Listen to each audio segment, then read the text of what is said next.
সঙ্গে সঙ্গে বলেন ইয়া রাসূলুল্লাহ ইয়া হাবিবাল্লাহ, ওগো আল্লাহর নবী আপনি দিয়েছেন এটা বারাকাত সত্য, এটার মধ্যে কোনো রকমের কোনো মিথ্যা নাই।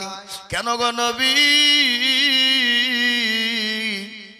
আপনি আমাদেরকে বলেছেন, আপনি আমাদের নবী, আমরা এটা বিশ্বাস করেছি। আল্লাহকে কোনোদিন দেখি নাই, আল্লাহর সঙ্গে কোনোদিন কোনো সম্পর্ক হয় নাই, আল্লাহর সঙ্গে কোনোদিন আমাদের কালচার হয় নাই। আপনি বলেছেন তিনি একজন আছেন আল্লাহ, যিনি আসমান এবং জমিনের মালিক। ওগো নবী, এত বড় কথা যদি বিশ্বাস করতে পারি, আপনি বলেছেন কবরের ভিতরে আযাব হবে, কবরের ভিতরে সাপ সাল্লাত থাকবে, কবরের ভিতরে 3টা প্রশ্ন করা হবে। ওগো নবী, আমরা কোনোদিন কবরের ভিতরে ঢুকে দেখি নাই, কবরে কি হবে সেটাও বুঝি নাই। আপনি বলেছেন এটা এত বড় জিনিস যদি আমরা বিশ্বাস করি, আর আপনি ওই ইহুদিকে টাকা দিয়েছেন, এটা আমরা কেন বিশ্বাস করব না গো নবী? সুবহানাল্লাহ বলো, কি ঈমান তাদের! সুবহানাল্লাহ বলেন, ঈমান কি তাদের! সুবহানাল্লাহ বলেন, কি ঈমানের মজেজা, কি তাদের ঈমানের তাকদীর, কি ঈমানের শক্তি তাদের! আল্লাহু আকবার। আল্লাহর নবীকে বলছেন, ওগো আল্লাহর রাসূল, এত বড় কথা যদি আমরা বিশ্বাস করতে পারি, আর আপনি সামান্য টাকাটা দিয়েছেন, এটা আমরা বিশ্বাস করতে পারবো না? এ বাবা, উপাধি হয়ে গেল। আল্লাহ নবী সাল্লাল্লাহু আলাইহি ওয়াসাল্লামের সাহাবা হযরত আবু বকর সিদ্দিকের উপাধি কিভাবে হলো আপনারা জানেন? জানেন কি কিভাবে হলো? হযরত আবু বকর সিদ্দিক, আল্লাহ নবী দয়ার নবী যখন সিদরাতুল মুনতাহা মিরাজে গমন করলেন, জান্নাত জাহান্নাম যিনি ভ্রমণ করলেন, আসার পরে মসজিদে নববীতে দয়ার নবী তিনি বসে ওযু করছেন। আবু জাহেল গিয়ে আল্লাহ নবীকে বলে, ভাতিজা মুহাম্মদ কেমন আছো? বলে ভালো আছি। বলে এখন কোথায় থেকে তুমি এলে? বলে এই মুহূর্তে আমি সিদরাতুল মুনতাহা থেকে এসে জান্নাত জাহান্নাম গমন করার পর আমি এই মুহূর্তে এসে ওযু করে বসে আছি। আবু জাহেল বলছে খাইছে, বলছে কি রে, মুহাম্মদের মাথা যা ছিল আজকে তো দেখছি মাথায় একবারই শেষ। এ তো পাগল হয়ে গেছে। ওই এক তিলিকের মধ্যে সিদরাতুল মুনতাহা গেল, জান্নাত জাহান্নাম পাড়ি দিল, দিয়ে আপা বলছে ওযু করছি, এ তো একবারই পাগল হয়ে গেছে। নবীকে পাগল বানিয়ে দিল। নবীকে বলল, মুহাম্মদ আমি কি এই কথাটা প্রতিটি মানুষকে বলবো? বলে হ্যাঁ গিয়ে বলো, অবশ্যই বলো, যাও বলো। দৌড়তে গিয়ে সর্বপ্রথম কাকে বলল? হযরত আবু বকরকে গিয়ে বলল, আবু বকর জানো তোমাদের মুহাম্মদ আগে যার মাথাটা ভালো ছিল, তাও একটু ভালো ছিল, এখন দেখছি তার মাথাটা একেবারে শেষ হয়ে গেছে। বলে কেন গো আবু জাহেল, আমার নবীর মাথাটা কেন খারাপ হয়ে গেল? তুমি কি জানো আমি এই এলাম জিজ্ঞাসা করে এলাম, ও মুহাম্মদ তুমি কোথা থেকে এলে, কিভাবে এলে? বলে আমাকে বলল এই মন্ত্রে সিদরাতুল মুনতাহা গেলাম, জান্নাতুল বাকি জান্নাত জাহান্নাম ঘুরে এলাম, ঘুরে আসার সঙ্গে সঙ্গে ওযু করতে বসেছি। এই কথা মুহাম্মদ বলে, আগে যে মাথা টুকুন ছিল এখন তো একবারই শেষ হয়ে গেছে। হযরত আবু বকর বলছে যে এটা কি নবী বলেছে, মুহাম্মদ বলেছে? বলে হ্যাঁ, আমি এই মাত্র শুনে এলাম। সঙ্গে সঙ্গে আবু জাহেলকে বলে, আবু জাহেল আমার নবী যেটা বলেছে সত্য বলেছে, বারাহাত সত্য বলেছে, এর ভিতরে সন্দেহের কোনো অবকাশ নাই। আল্লাহ নবীকে গিয়ে বলা হলো, আল্লাহর নবী বলেন, আবু বকর তোমার নাম তো আবু বকর নয়, আজ থেকে তোমার নাম আমি উপাধি বানিয়ে দিয়ে বললাম, তোমার নাম হলো হযরত আবু বকর সিদ্দিক। শয়তান আল্লাহকে বলছে, আল্লাহ আমাকে পাওয়ার দাও। বলে তুই কি পাওয়ার নিবি বল? বলে মাবুদ গো তুমি তো আমাকে শয়তান বানিয়ে দিলে, ও আল্লাহ তোমার এমন কোন হুকুম ছিল না আমি পালন করি নাই, আজকে আদমের কারণে তুমি আমাকে শয়তান বানিয়ে দিলে। আজকে তুমি যখন শয়তান বানিয়ে দিয়েছ দিয়েছো, আজকে আমি তোমার কাছে তিনটে জিনিস চাই গো আল্লাহ। আল্লাহ বলে কি তিনটা নিবি বল? এক নম্বর তুমি আমাকে পর দাও, আমি জানি কিয়ামত পর্যন্ত জানে কোনোদিন মৃত্যু না হয়ে যায়। আল্লাহ বলে তোকে পর দিয়ে দিলাম। বলে দুই নম্বর কি পর নিবি বল? ও আল্লাহ তোমার প্রতিটি বান্দা বান্দির রগে জানে আমি সেকেন্ডের মধ্যে চলতে পারি। বলে আল্লাহ তোকে আমি এটাও তোকে পাওয়ার দিয়ে দিলাম। আর তিন নম্বর পর তুই কি নিবি বল? আল্লাহ তোমার প্রত্যেকটা বান্দা বান্দিকে জাহান্নামে নিয়ে যেতে চায়।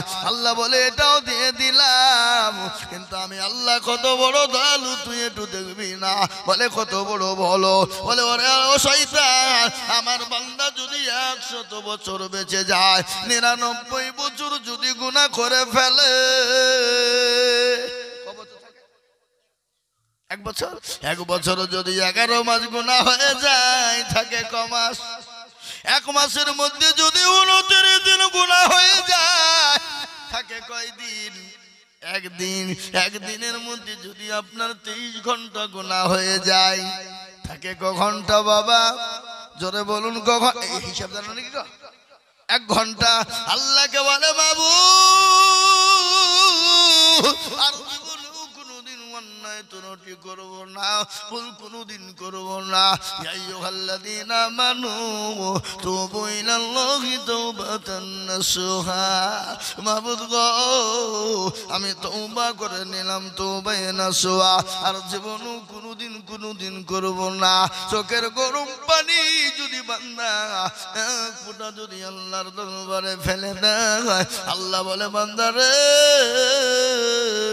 আমি তোর 99 বছর 11 মাস 29 দিন 23 ঘন্টার গুনাহ আমি 1 ঘন্টায় ক্ষমা করে দিলাম। সুবহানাল্লাহ বলো। শয়তান বলে মাবুদ গো এত অন্যায় করলো, এত ত্রুটি করলো, এত ভুল ভ্রান্তি করলো, দুনিয়া জমিনে জেনা ব্যভিচারে ডুবে থাকলো, শুধু ঘুষ মদে জুড়েতে আপনার যে বসে থাকলো, আল্লাহ তুমি একদম ক্ষমা করে তাও ক্ষমা করে দিলে। আল্লাহ বলে ও শয়তান আমি যদি ক্ষমা না করব, আমি আমার বান্দাকে যদি না ক্ষমা করব, বল আমার বান্দাকে ক্ষমা করবে কে? আল্লাহ। আজকে আমি আপনাদেরকে বলি মা তার ছেলেকে কতটা ভালোবাসে, নিজের জীবনের থেকে মা সন্তানকে বেশি ভালোবাসে, বাসে না? কথা কন না কেন? মা তার সন্তানকে নিজের জীবনের থেকেও বেশি ভালোবাসে। কোন সন্তান যদি হারিয়ে যায় 5 বছর 10 বছর পরে যদি বাড়ি আসে, আর বলুন তো সে মায়ের দিলটা কেমন হয়ে যায়? কেমন হয়ে যায় জোরে বলুন? পৃথিবীর সব কিছু মাকে যদি দেয় মা যতটা আনন্দ হবে, আর 10 বছর সন্তান হারিয়ে যাওয়া সন্তান যদি মা ফিরে পায়, যত বড় সম্পদ দিলে যা আনন্দ হয়, সন্তান পেলে তার থেকে বেশি আনন্দ হয়ে যাবে। জোরে বলে যাবে না?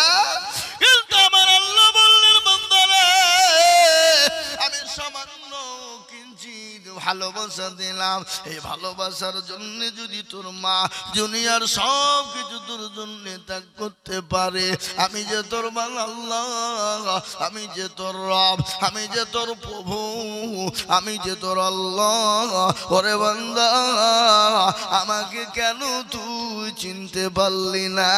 আমি তোকে এত ভালোবাসি,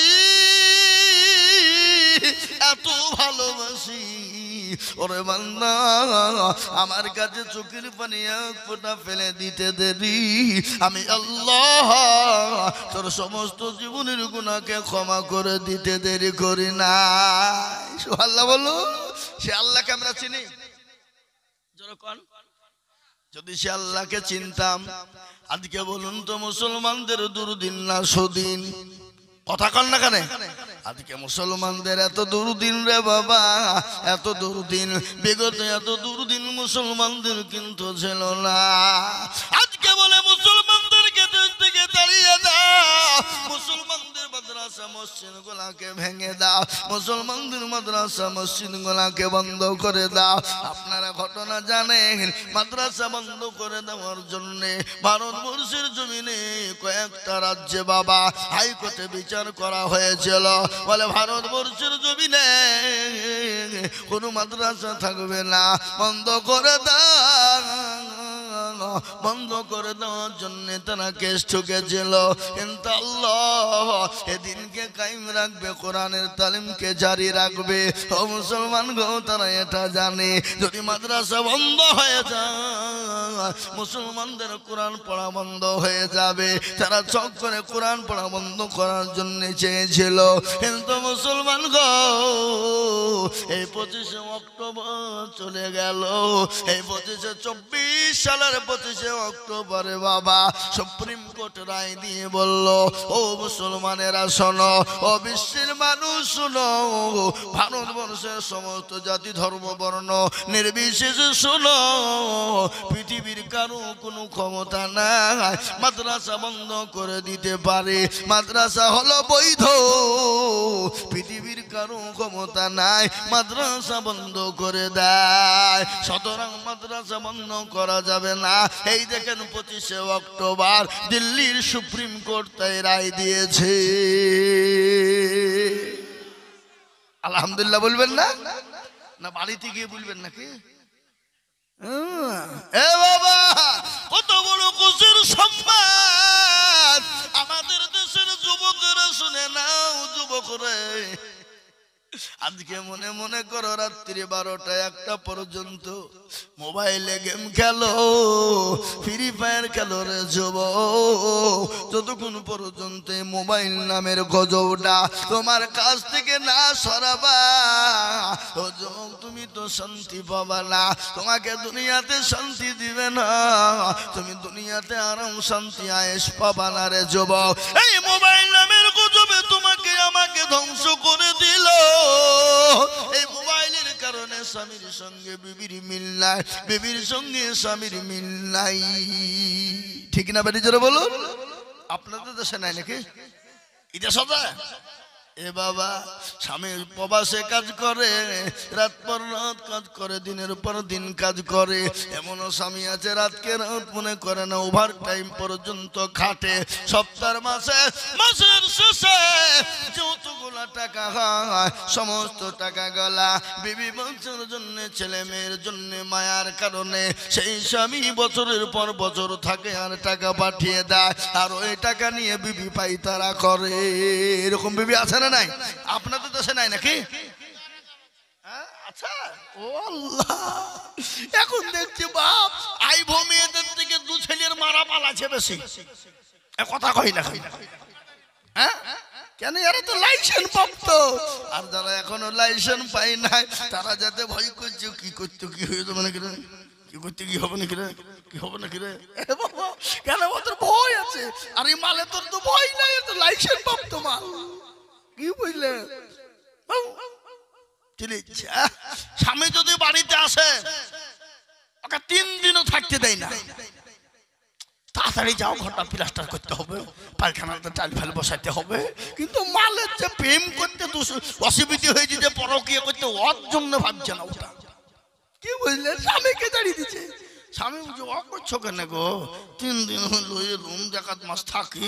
না না না না না, অনেক দিন আছে, অমুকের দিন আছে, বিটি দিয়ে বাড়ছে, অমুক করছে, কিন্তু মাল বড় মোবাইল দিয়ে প্রেম করছে। কথা কয় না? এই দেশে মনে হয় না এইসব আল্লাহর ওলি নাকি? আল্লাহু আকবার বললে হবে না। এটা সব দেশে, আপনার দেশে বুঝিয়ে নয়, সব দেশে চলছে। কথা কন না কেন? আল্লাহু আকবার। আর রাস্তাঘাটে মেয়ে ছেলেদের চলার কি ক্যাপাসিটি! ফোন আসুক না আসুক ধরিয়েছে কেন, বুঝলে না? আল্লাহু আকবার, কি কায়দা! যে নারীরা রাস্তাঘাটে মাথায় কাপড় নাই, বুঝতে হবে সেই মেয়েদের লজ্জা শরম নাই নাকি? যে মেয়েদের রাস্তাঘাটে মাথায় কাপড় নাই, বুঝতে হবে সেই মেয়েদের লজ্জা শরম নাই। যে মেয়েরা ঠোঁটে মুখে লাগাই কত রং, যে মেয়েরা ঠোঁটে মুখে লাগাই কত রং, লজ্জা না থাকিলে কি আর লজ্জা দেওয়া যায়? কি কথা কন না কেন? যে মেয়েরা রাস্তাঘাটে মাথায় কাপড় নাই, বুঝতে হবে সেই মেয়েদের লজ্জা শরম নাই। যে মেয়েরা ঠোঁটে মুখে লাগাই লিপস্টিক, নাকি লিপস্টিক বলে,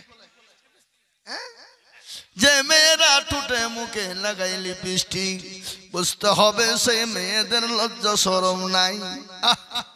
যে মেয়েরা রাস্তাঘাটে মাথায় কাপড় নাই, জানতে হবে সেই মেয়েদের লজ্জা শরম নাই।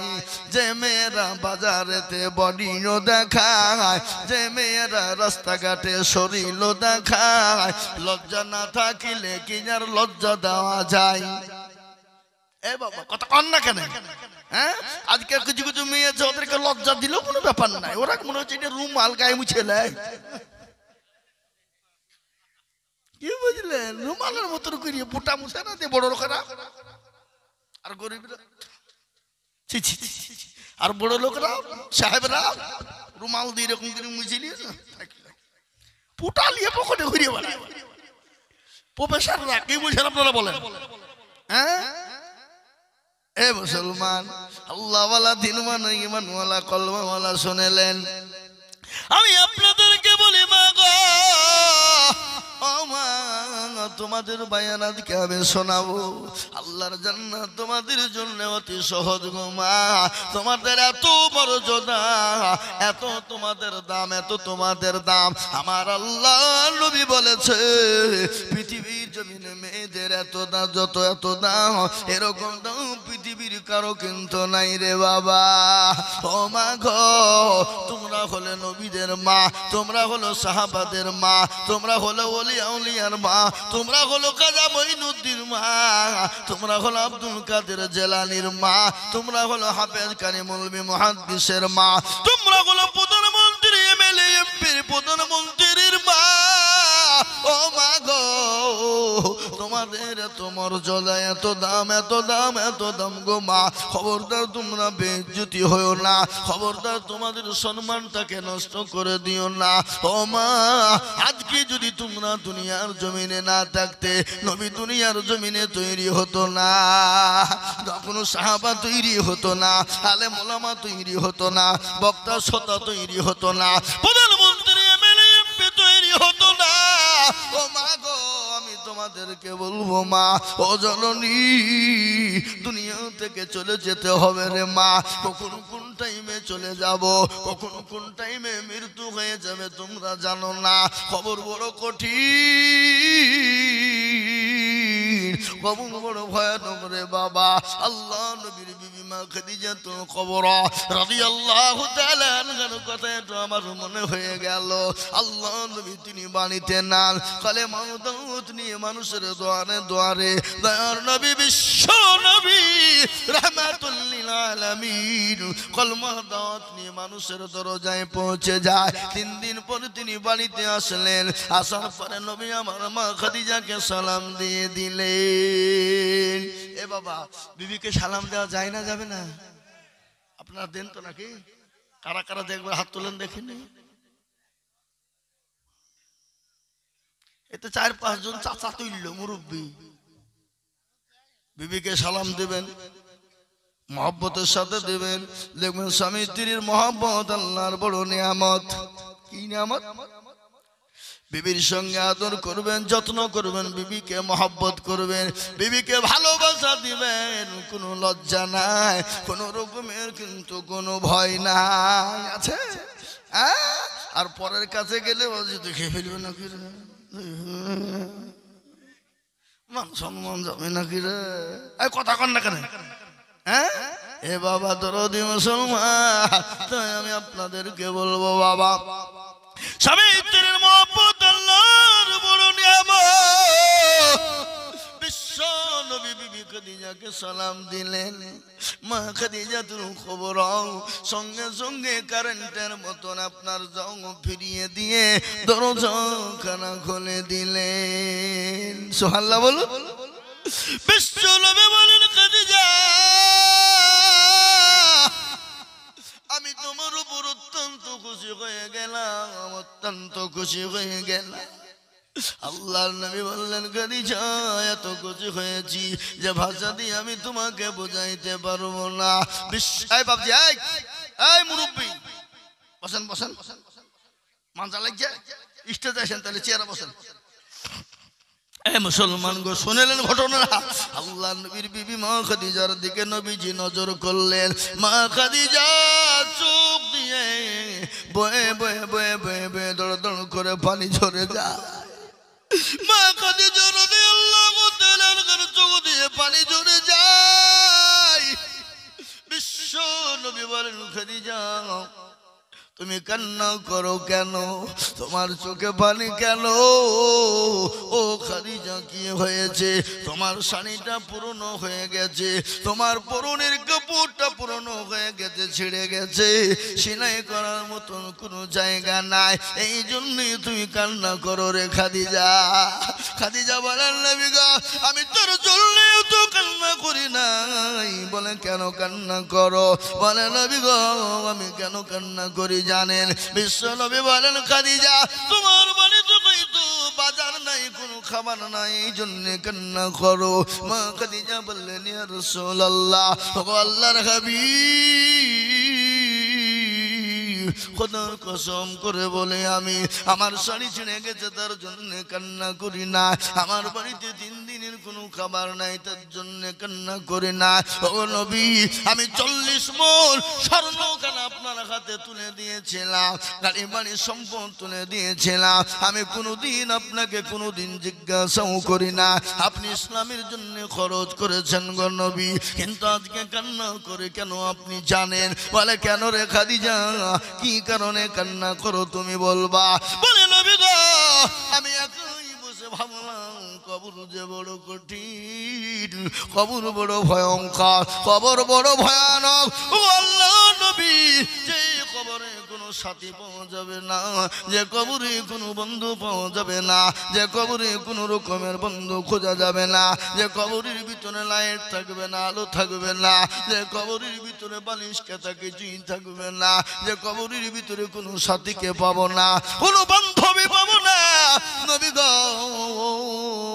ওই কবর দেখে আমি খাদিজা বড় ভয় হয়ে যায়, আমি খাদিজা যদি কবরের ভিতরে গ্রেফতার হয়ে যায়, ও নবী, আমি ওই কবর দেখে বড় কঠিন হয়ে গেলাম, ভয় পেয়ে গেলাম। বিশ্ব নবী বলেন, ও খাদিজা, তুমি কান্না করবা না। খাদিজা গো, আমার আল্লাহ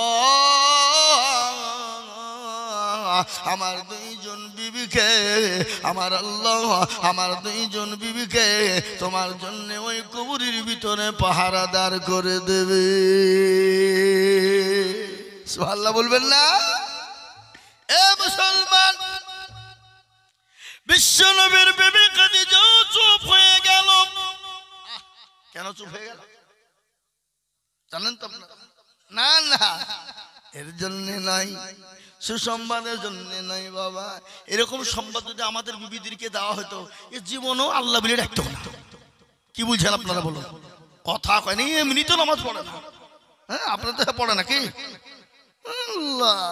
এই যে রমজান সামনে মাস আসছে, কোরআন পড়ার খুব ধুমধাম, 4-3 করে খতম দিবে, আর রমজান শেষ কোরআনকে ভাঙ করিয়ে জুজদানে ভরি দিয়ে টাকে থাকলো। ইন্দুরে কি করলো, কি জাল পারলো, মাকসাতে পায়খানা করলো, সব থাকে। 11 মাস পর আবার খুলবে। কি কথা কয় না? আপনাদের দেশে নাই নাকি? হ্যাঁ, আর তার থেকে আগে যা হইতো হইতো, এই মাল আইসে জানে বাবজি আরো সব বন্ধ হয়ে গেছে। হ্যাঁ, যে বাড়িতে যাবে গুনগুন আগে শব্দ পাওয়া যেত, আর এখন যে বাড়িতে যাচ্ছে বাবা মোবাইলের শব্দ পাওয়া যায়, যাই না? এই কথা কর না কেন? মক্কা ও মুসলমান দরদি আল্লাহ ওয়ালা গান করে শুনেলেন। বিশ্ব নবীর বিবি খাদিজা চুপ হয়ে গেল কেন? আপনারা শুনেলেন, আল্লাহর নবীকে বলেন, নবী গো, আমার আগে তো আপনার সঙ্গে কারো বিবাহ হয় নাই, ও নবী, আপনার 2 জন বিবি আপনি কোথায় পেলে? নবীজি খাদিজার সঙ্গে বিবাহের আগে কার সঙ্গে বিয়ে হয়েছিল? কথা কর হয়েছিল কি? হ্যাঁ, হযরতে খাদিজা চুপ হয়ে গেল। আল্লাহ নবীকে জিজ্ঞাসা করছে, বাবা কেন? ওগো নবী, ও আমার স্বামী, আপনি বলুন, আমার আগে আপনার তো কারো সঙ্গে বিবাহ হয় না, আপনি দুইজন বিবি কোথায় পেলেন? মা খাদিজা মনে করে আমার আগে মনে হয় নবীজি দুইজন মেয়ের সঙ্গে বিবাহ হয়েছিল। ও বাবা, এটা কিন্তু বড় কঠিন, সতীনের বিষ বড় কঠিন বিষ। কি কথা কন না কেন? আপনাদের তো সেসব নাই নাকি? আচ্ছা, কাউকে যদি জব্দ করতে হয় তো দুটি বিহি দিয়ে দেন, ওকে মারার দরকার নাই নাকি? আল্লাহু আকবার। কিন্তু বাবজি, পুরুষের জন্য দুটো তিনটে চারটে করে বিয়ে হবে। প্রত্যেকটা নবীর দুটো তিনটে চারটে পাঁচটা করে বিয়ে হয়েছে। একটা নবীরই কিন্তু একটা বিয়ে ছিল। কে সে নবী বলেন?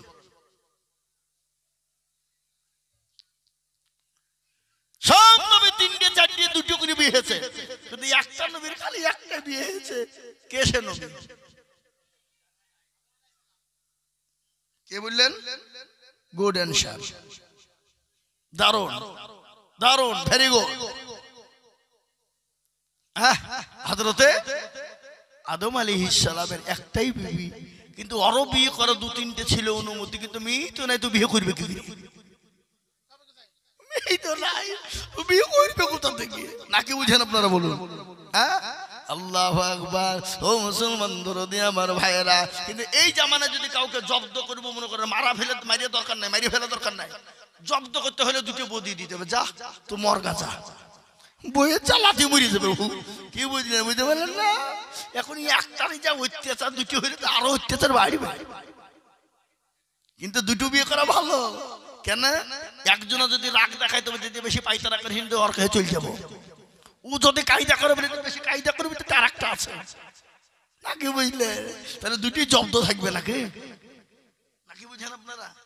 দুটো তিনটে চারটে বিয়ে করলে হবে না, মাল দিতে হবে, কি খাবার দিতে হবে, ভরণ পোষণ দিতে হবে, হক আদায় করতে হবে। কি কথা বলছেন না কেন আপনারা?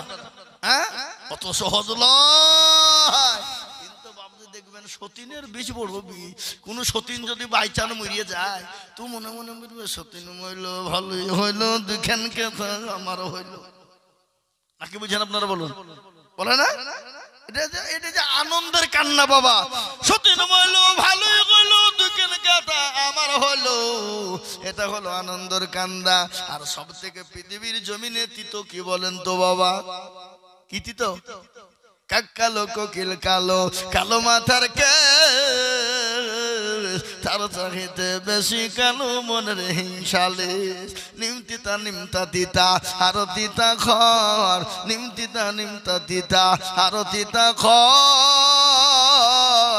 আর তার চাহিতে বেশি তিতা 203 ঘর। তাই না? চাকা গোল, পয়সা গোল, গোলালু গোল, তার চাহিতে বেশি গোল মনের গন্ডগোল। ও মুসলমান দরদি, মা খাদিজাতুল কুবরা কাল্লান নবী বললেন, খাদিজা রে, আমার দুইজন বিবি কে হবে তুমি কি জানো? সেই দুইজন বিবির নাম কি তুমি জানো? মানে নবী গো, আমি তো সেই দুইজন বিবির নাম বলতে পারবো না। ওই দুইজন বিবি কোথায় আমার সঙ্গে আল্লাহ বিবাহ দেবে তুমি জানো? মানে সেটা তো বলতে পারবো না। বলে ও খাদিজা, কিয়ামতের দিন আমার আল্লাহ জান্নাতের ভিতরে দুইজন মহিলার সঙ্গে আমি নবীর সঙ্গে বিবাহ দেবে। সুবহানাল্লাহ বলো। সেই দুইজন মহিলাকে তুমি শুনে নাও। এক নম্বর মহিলা হবেন তিনি যে হলো ফেরাউনের বিবি আসিয়া। সে আমার এক নম্বরের বিবি হবে কিয়ামতের দিনে। আমার আল্লাহ ওই বিবি আসিয়ার সঙ্গে আমার আল্লাহ আমার বিবাহ দেবে। সুবহানাল্লাহ বলো। ও বসে খাদিজা, তুমি জানো এই আসিয়া সেই কোন মহিলা? কান করে শুনে না। তার স্বামী ছিল অত্যাচারিত, তার স্বামী ছিল নিজেকে খোদায় দাবি করেছিল। ও খাদিজা শুনে নাও, কিন্তু সবাই তাকে ভয়ে ভয়ে, কেউ খাদিজা খোদা বলে মেনেছিল, কেউ তাকে প্রভু বলে মেনে নিয়েছিল। কিন্তু ও আসিয়া এত আল্লাহ ওয়ালি নারী, এত দিনদারিনী পরোজগারিনী নারী, এত আল্লাহর প্রেমে পাগল। ওই নারী বলেছেন, স্বামী গো, আপনাকে সময় যদি মেনে না, আমি আপনাকে স্বামী ছাড়া অন্য কিছু ভাবে মানতে পারবো না। আমি তো তাকেই প্রভু বলে মানবো, আমি তো তাকেই আল্লাহ বলে মানবো, যিনি হলেন আসমানের মালিক, যিনি হলেন জমিনের মালিক, যিনি হলেন রাতের মালিক, যিনি হলেন দিনের মালিক। ওগো স্বামী, যিনি সূর্যকে ডুবিয়ে দেন, চন্দ্রকে উঠিয়ে দেন, আমি তাকে ছাড়া স্বামী বলে মেনে নিতে পারবো না। ওগো স্বামী, আমি তাকে ছাড়া আল্লাহ বলে মেনে নিতে কাউকে পারবো না। ওই ফেরাউন উত্তর দিয়ে বলেছিল, জল্লাদের দলেরা আমার বিবি আসিয়াকে নিয়ে যা, মরুভূমির উত্তপ্ত গরম পানিতে উলঙ্গ করে দেয়, উলঙ্গ করে দিয়ে কাঠের উপর প্যারাক মার, আর ওই প্যারাক মেরে দিয়ে উলঙ্গ করে প্যারাকের উপর শুইয়ে দিবি, আর ওই প্যারাক একটা একটা করে শরীরের ভিতরে ঢুকবে, উলঙ্গা করে দিবে। নারী দেহ, নরম দেহ, ওই নরম দেহতে আপনার একটা একটা করে প্যারাক ঢুকে যায়, আর শরীরের উপর দিয়ে পাথর চাপিয়ে দিল, দুই পায়ে রুটির উপর আপনার উটকে বাঁধিয়ে দিল, আর বেদম পিটুনি শুরু হয়ে গেল। আসিয়াকে বলে গেলো, আসিয়া একবার তুমি আল্লাহ বলে তোমার স্বামীকে মেনে নাও, খোদা বলে মেনে নাও, প্রভু বলে মেনে নাও। সেই দিন আসিয়া বলেছিল, কাফের বেঈমানেরা, ও জল্লাদের দলেরা, আমি আসিয়াকে মারতে মারতে যদি শেষ করে দাও, শেষ নিঃশ্বাস শেষ হয়ে যাবে, শরীরের রক্তগুলো পড়ে যাবে, তবু পর্যন্ত তাকে স্বামী ছাড়া আমি অন্যভাবে কোনোভাবেই দেখতে পারবো না, আমি একমাত্রই তাকেই প্রভু বলে মেনে নিব। সেই দিন আল্লাহ বলেছিল, ও ফেরেশতা, ও ফেরেশতা শুনে না, আমি আসিয়ার উপর এত খুশি হয়ে গেছি, এত আনন্দ হয়ে গেছি, আমার আসিয়া দুনিয়া থেকে চোখ বুজে মরে যাওয়ার আগে তার জন্য জান্নাতের একটা দরজা খানা খুলে দাও, সে জানে মরতে মরতে জান্নাতের 4টা দরজা দেখতে পেয়ে যায়। মুসলমান দরদি গো, এই ইসলামের জন্য মা আসিয়া জীবন পর্যন্ত দিয়েছে, মা সুমাইয়া জীবন দিয়েছে, কার কথা আপনাদেরকে বলবো, সাহাবারা পর্যন্ত রক্ত দিয়েছে আজ ইসলামকে মিটিয়ে দেওয়ার জন্য। যুগ যুগ যুগ যুগ ধরে আপনার ফেরাউন থেকে নিয়ে, নমরুদ থেকে নিয়ে, আবু জেহেল থেকে নিয়ে, উতবা সাইবা থেকে নিয়ে কত রকমের কায়দা কৌশল করে ইসলামকে মিটিয়ে দিতে চায়, দিনকে মিটিয়ে দিতে চায়, মসজিদ মাদ্রাসাকে মিটিয়ে দিতে চায়। কিন্তু আল্লাহ বললেন, ওরে বেঈমান, তোরা যতই চেষ্টা কর ইসলামকে মিটাতে পারবি না। ইসলামের মালিক হলেন আল্লাহ। কোরআন বলেছেন, ইসলাম, আল্লাহর কাছে মানিনীত ধর্ম একটা, যে ধর্মটার নাম হলো ইসলাম। আমি আপনাদেরকে বলবো, তারা যখন পারেনি, আজকে এই জামানায় যারা মসজিদকে ভেঙে দিতে চায়, মাদ্রাসাকে ভেঙে দিয়ে ইসলামকে মিটিয়ে দিতে চায়, কোরআনকে মিটিয়ে দিতে চায়, মুসলমানদেরকে মিটিয়ে দিতে চায়, কিয়ামত পর্যন্ত তারাও ইনশাআল্লাহ পারবে না। একটু হাতটা তুলে আল্লাহকে দেখিয়ে বলুন ইনশাআল্লাহ। অনেকে তুলল না, ওরা মনে করছে যে তুললি মনে হয় বিপদ, হ্যাঁ, ওরা মনে করছে মৌলবি দেখতে পাবে না। এ বাবা, যেটা কেউ দেখে না সেটা দেখে কে, যেটা কেউ জানে না সেটা জানে কে, যেটা কেউ বোঝে না সেটা বোঝে কে, যেটা কেউ শোনে না সেটা শোনে কে। সবাই বলে আমি ভালো, আমি জানি কি, আমার মনের গোপন খবর জানে আল্লাহ জি। আলোতে আধারে নির্জনেতে কোথাও কি করেছো তুমি সব জানে সে, তাহারি চোখেতে কেউ যাবে না ফাঁকি, আমি জানি কি। ও মুসলমান গো, সকলের কাছে চালাকি চলবে, সকলের কাছে ফাঁকি চলবে, কিন্তু আল্লাহর কাছে চালাকি ফাঁকি চলবে না। মরতে তো হবেই, মরণ তো হবে। মরণ যে কখন কার কোন টাইমে হবে পৃথিবীর জমিনে কেউ বলতে পারবে না। একমাত্র মরণের মালিক হলেন আমার আল্লাহ। আর ওই কবর আপনার আমার মরণের পরে আছে। এখন মরণের পরে কোথায় আমাদের জায়গা? কবর। মরণের পরে আসল জায়গা হলো কবর। আর ওই কবর তো আপনাকে আমাকে প্রতিদিন ডাকে। তোরা বলুন ডাকে না? মানুষ যখন মারা যায়, ও মুসলমান ভালো করে শোনে না, অনেকের মা চলে গেছে, বাপ চলে গেছে, অনেকের ছেলে মেয়ে কবরে চলে গেছে। তোমরা তো দেখতে পাও না। 15 এক সপ্তাহ পর পরে দেখতে যাও, 1 সপ্তাহ পরে দেখবা হাতের আঙ্গুলের কুড়িখানা খুলে গেছে। 15 দিন হয়ে যাবে, 15 দিনের পরে মাথার চুলগালা খুলে গেছে। 20 দিনের পরে পেটটা ফেটে গেছে। 25 দিনের পরে খবর না। এখনো পর্যন্ত ঝাড়ের বাস কিন্তু কবরে পচে না। কিন্তু তোমার এত সুন্দর দেহ, এত সুন্দর বডি, এত সুন্দর চেহারা, সব মাংস গোলা পোকায় খেয়ে নিয়েছে। 30 দিন পরে কবর নিয়ে দেখো হাড় পড়ে আছে। ওই হাড় ছাড়া কোনো কায়দা নাই, ওই কবরে কোনো রকমের কিচ্ছু নাই। আল্লাহু আকবার, জীবনের কোনো মূল্য নাই রে মুসলমান। তাই তো কবর প্রতিদিন ডাকে। কারো ভরসায় আছো রে মন, কিসের এত মায়া, এত সাদের বাড়ি তোমার ভেঙে যাবে বাসা। ও তোর গনা দিন ফুরাইয়া যাবে, যৌবনে লাগবে ভাটি। ওই যে ডাকিতেছি তুমি কবরের মাটি। সন্ধ্যার আগে যেদিন ডুবিবে বেলা, সন্ধ্যার আগে যেদিন ডুবিবে বেলা, এক পলকে ভেঙে যাবে তুমি রঙের মেলা। কার তুমি ধর